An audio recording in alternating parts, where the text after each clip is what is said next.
A Verona ci fu un principe all'inizio del 1300, uno di quelli che sembrano usciti da un poema cavalleresco, uno di quelli dal nome leggendario, di cui si raccontano gesta incredibili. Un guerriero impavido che combatteva in prima fila e rispettava i nemici valorosi. Zeroico, guarda ben questa feruda, ma fa attenzione. È lo conto de San Bonifazio. Un condottiero instancabile che divenne un mito ancora in vita e fece della sua città la capitale di un vasto territorio, regina delle terre italiche. Viva Verona! Viva l'impero! Viva la Scala! Viva!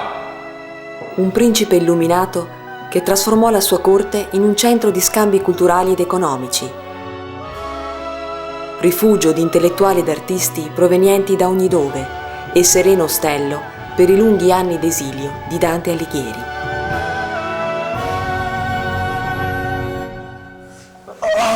Un capo scomodo per i poteri forti del suo tempo.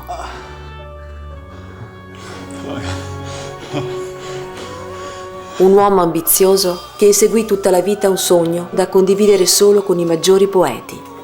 Noi due vogliamo la stessa cosa, ma la cerchiamo in maniera differente. Il sogno di creare un grande regno. A Verona ci fu un principe all'inizio del 1300. Il suo nome era Can Grande della Scala.